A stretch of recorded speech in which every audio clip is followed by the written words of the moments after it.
Hi hello అందరికి నమస్తే.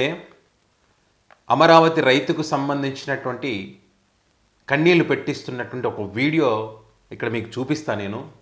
నేను చాలా సందర్భాల్లో అమరావతికి సంబంధించి ఇది ఒక భ్రమరావతి, ఇది కష్టాలు కన్నీళ్లు తప్ప దీనివల్ల ఎవరికి ఉపయోగం ఉండదు.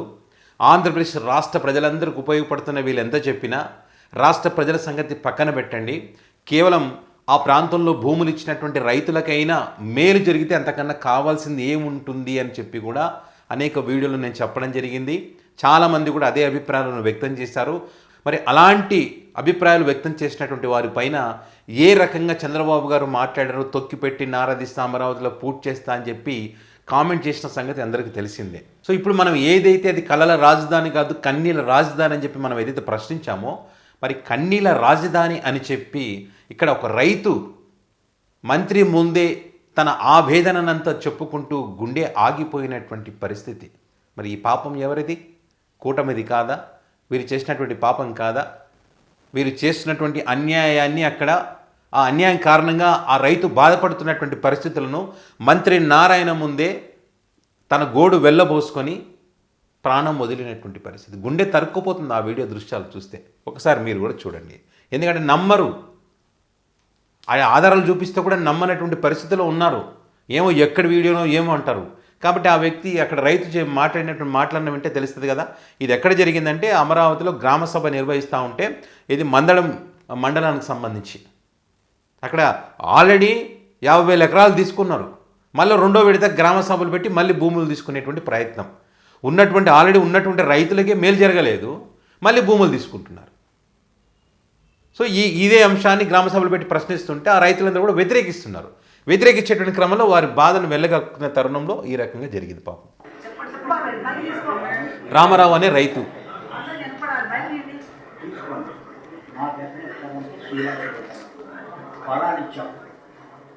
సింగపూరాలకు ఇచ్చిన దాంట్లో 2 ఎకరాలు తీసుకొచ్చి ఓమలో కొట్టాడు నారాయణ. ఎవరు చెప్పు అక్కడ నీళ్ళు పట్టారు. మరి ఆయన పట్టమంటే కూడా కొట్టింది. ఇంతలోకి నీళ్ళు పట్టినాయి. ఈ ఇల్లు ఇచ్చి మేము బొచ్చపోతుకొని బజారం నడుపుతున్నాం కదా. అది సింగపూర్ వాళ్ళు వచ్చినప్పుడు నా 2 ఎకరాలు తీసుకొని సీడ్ యాక్సెస్ రోడ్లో నాకు ప్లాట్ ఇస్తామని చెప్పారు.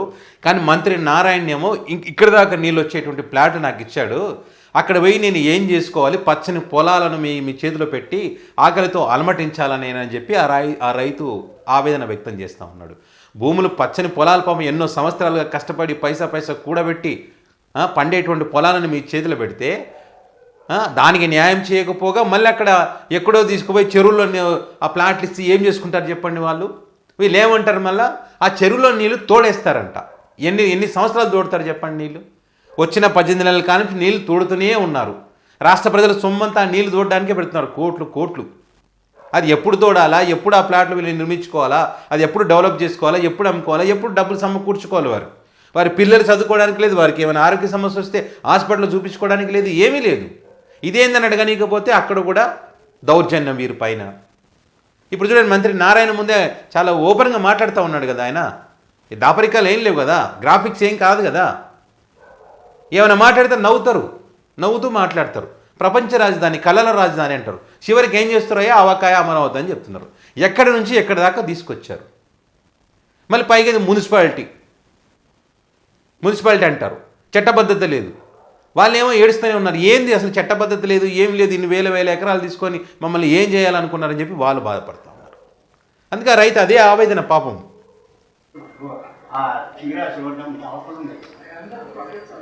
మా మొత్తానికి వస్తాంటే ఎందుకంటే యూత్ కోర్టు ఇచ్చాను హైదరాబాద్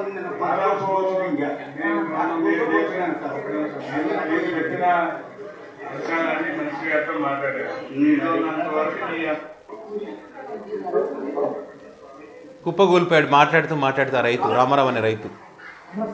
చూడు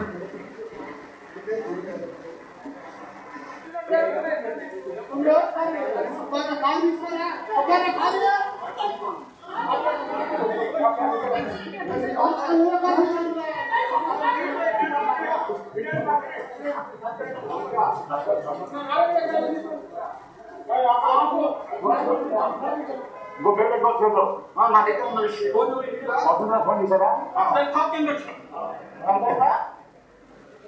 దారుణం అనిపిస్తుంది పాపం.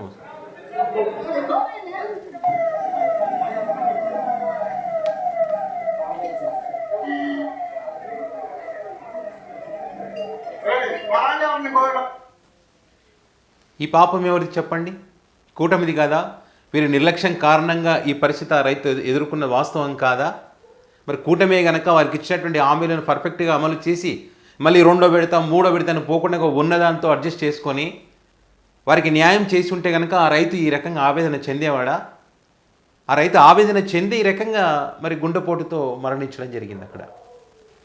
ఇదే కనుక జగన్మోహన్ రెడ్డి గారి హయాంలో జరిగి ఉంటే కనుక ఈ పార్టీకి భూగోళం బద్దలయ్యేది. కొన్ని మీడియా ఛానల్, కొన్ని పత్రికలు డిబేట్లు పెట్టి, ఈ కూటమి పార్టీకి సంబంధించిన నాయకులందరూ కూడా ప్రెస్ మీట్లు పెట్టి జగన్ విధ్వంసం చేశాడు, జగన్ అమరావతి రైతులను నాశనం చేశాడు, అమరావతిని నాశనం చేశాడు, ఒక 30 ఏళ్ళు వెనక్కి తీసుకుపోయాడని చెప్పి పెద్ద ఎత్తున డిబేట్లు పెట్టేటోళ్ళు.